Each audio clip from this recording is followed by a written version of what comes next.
tone. Okay, we're going to be doing a demonstration of dermablading, and right now we're applying acetone to the face. Crystal, why are we using acetone? Why not just alcohol? Because acetone takes any moisture out of the skin and takes any residual oils or cleansers off the skin so that the blade will slip across the skin better. Okay, well, we were looking at a lot of YouTube videos, and oh my God, you see doctors going back and forth the blade. That's not the correct way to do it, is it? No, it isn't. You have to hold the blade at a 45-degree angle and essentially stay in one direction once you get started on that side of the face. Keep going in just one direction, and you can't go over the skin more than about 4 times in one spot because you'll take too much skin off and it'll make their skin too sensitive and could cause scabbing. Okay, so here's a demonstration of how to put the blade in the tool. Use a sterile blade every time and a sanitized tool. Make sure that it's clipped into place so that there's no chance that the blade can slip. The skin. You have to taunt the skin and use a very light feather touch. Now I saw doctors going back and forth. No, you can't go back and forth because then you're scraping the skin too much and they're going to end up with scabs on their face. I can't imagine what's going to happen. So many, now that they've legalized this in Arizona, so many estheticians are going to be doing this and they don't know how to do it because it looks so easy on YouTube. It does look easy, but you have to understand what it's going to do to the skin if someone is holding the blade wrong or if somebody's applying too much pressure to the skin. It can take off too much of the epidermal layer and almost bring somebody's skin to pinpoint bleeding, and they're going to end up with little cuts and scabs. So you're going up and down on the forehead, huh? Well, yeah, you go up and down instead of sideways. So you were saying something earlier about trusting? Well, your client has to be able to trust you completely when you're doing this because you have a tool in your hand that could scar them for life if you don't know what you're doing.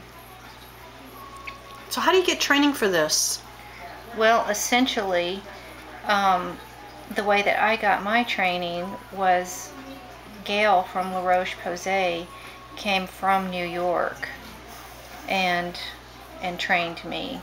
And Crystal, how much do we charge to do this? This is a $75 treatment for just the dermaplaning treatment and a light acid treatment, glycolic or lactic. So you put that right on over after this, right? Correct. Wow. And if they want extractions? If they want extractions, it's $100. The way that you get around the eyes is you have to pull the skin down away from the eye and still holding your skin tight.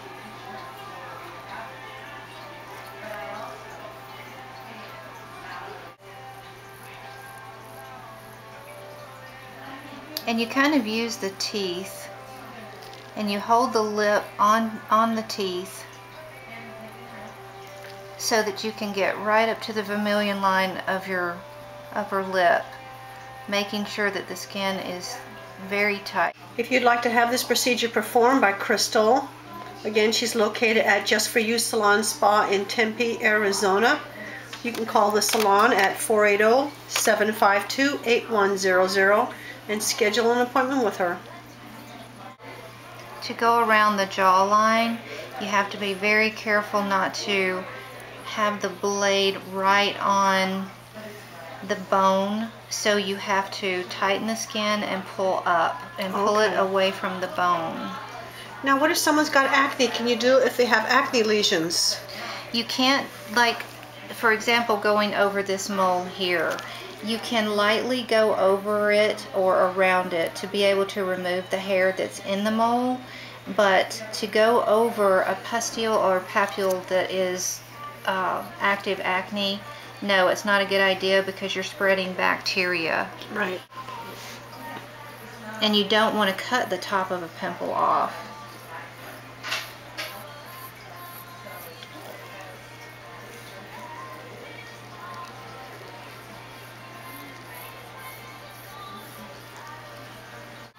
Can you give any advice for any beginners out there? Always pay attention to where your blade is. Always make sure that you're in control of the knife handle. Always make sure that you're not using too much pressure on the skin. Before you start them, you should also tell them to tell you if it's uncomfortable. Yes. Learn to listen to your clients out there. That's the most important thing, that if they tell you they're sensitive, you need to listen to them and not think that you know better than they know about their own bodies. We've been in this business a long time and we've definitely learned that. Never go into the soft tissue of the eye. It's too crepey and it's too easy to cut someone. So then after you finish, you're going to put on, we're just going to use a 20% glycolic on her first time, and if they react good, then you'll up it next time. Correct. Could you put a TCA on this? No. A salicylic acid? No. Just glycolic. Glycolic or lactic acid. And how long would you leave that on for? You can leave it on for up to 5 minutes. And then would you neutralize it or just rinse it? You rinse the lactic, but neutralize the glycolic. Okay. So that's how you get around the corners of the mouth? Yes, again, you're using the teeth. You're pulling it over the teeth so that it's tight for you. Tight and flat. How does it feel? Amazing. Did it hurt? No. Not at all? Wow. And to remove the blade, Yeah. you have to have a blade remover so that you're not going to take the chance of cutting yourself. And you just pop it over the blade, lift,